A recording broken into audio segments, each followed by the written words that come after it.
Monsieur Histoire, Monsieur Tête Couronnée, Monsieur Patrimoine d'Europe 1 aussi. Stéphane Charles III est donc atteint d'un cancer, communiqué hier de Buckingham Palace. Alors c'est évidemment à la une de tous les quotidiens britanniques ce matin qui nous livrent tous les détails, tout ce que l'on sait de cette maladie. Qu'est-ce qu'on sait d'ailleurs de l'état précis de King Charles ce matin, Stéphane ? Alors, on sait qu'il est plutôt en bonne forme, qu'il a un esprit plutôt positif et qu'il a commencé hier à suivre son traitement. Il a quitté Sandringham où il était pour le week-end et où il a été aperçu pour rentrer à Londres, à Clarence House.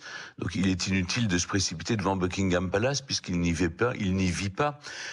Mais en revanche, c'est Buckingham qui publie les communiqués. Ce qui est tout à fait inhabituel, c'est que il y a un communiqué sur la santé du roi qui est à la fois transparent puisqu'on annonce que le roi a un cancer, mais qui est toujours opaque puisqu'on ne dit pas de quelle forme de cancer il a été atteint, si ce n'est que ça n'a rien à voir avec l'opération qu'il a subie à la prostate pour une hypertrophie.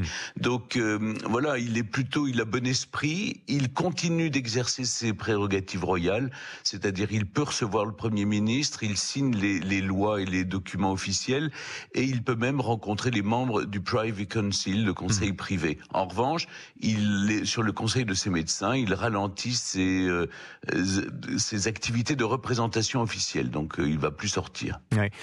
Ça survient pratiquement 9 mois jour pour jour après son couronnement, cette mauvaise nouvelle en matière de santé. On disait Charles III très attaché à donner une image plus moderne de la monarchie britannique. C'est le message qu'il avait vraiment envoyé lors de son couronnement. Est-ce que révéler son cancer, sans dire lequel, ça fait partie de cette stratégie de modernisation, pensez-vous, Stéphane ? Ah oui, absolument, absolument. Il avait déjà commencé avec la prostate en disant qu'il souffrait d'une hypertrophie parce que beaucoup d'hommes en souffrent, et il disait que ça pouvait avoir une influence pour que les gens se fassent dépister. Et ce qui a été le cas, le NHS qui est le service de santé publique britannique, a été submergé d'appels à la suite de l'annonce des problèmes de prostate du roi. Et là, le roi d'ailleurs a précisé dans un communiqué, enfin c'est Buckingham Palace, qu'il souhaitait que ça change aussi le regard du public par rapport au cancer, et qu'il fallait peut-être qu'on ait une vision plus positive, plus amicale avec toutes les personnes qui souffrent du cancer dans le monde. Bon. Et c'est vrai qu'une personne sur deux au Royaume-Uni sera un jour confrontée au cancer. C'est intéressant, mais alors tout ça survient aussi au moment où, on le sait, Kate Middleton, la princesse de Galles, a elle aussi été hospitalisée pratiquement au même moment que Charles III, dans la même clinique, la London Clinic, sauf que pour elle, on est frappé par le silence absolu sur l'état de santé de Kate Middleton. D'ailleurs, il n'y a pas de communication unifiée, si je puis dire, dans la famille royale. Non, jamais entre les deux bureaux, si je puis dire, entre d'un côté Buckingham Palace qui gère la communication du couple royal, et Kensington Palace qui gère la communication du prince et de la princesse de Galles. Vous avez tout à fait raison, il y a vraiment une différence entre la transparence sur la santé du roi et une sorte de silence comme ça un peu pesant autour de la santé de la princesse de Galles. Je veux croire que c'est pour préserver aussi les enfants qui continuent d'aller à l'école et qui sont donc confrontés aux réactions des autres petits Britanniques qui les entourent dans l'école où ils sont inscrits. Mais c'est vrai, vous savez, il y a vraiment un problème de pénurie de main-d'œuvre dans la famille royale, pour dire les choses très clairement. C'est que le prince de Galles, William, avait dit qu'il resterait auprès de son épouse, mais il est obligé maintenant, par manque de main, de reprendre des activités officielles à cause de la maladie du roi.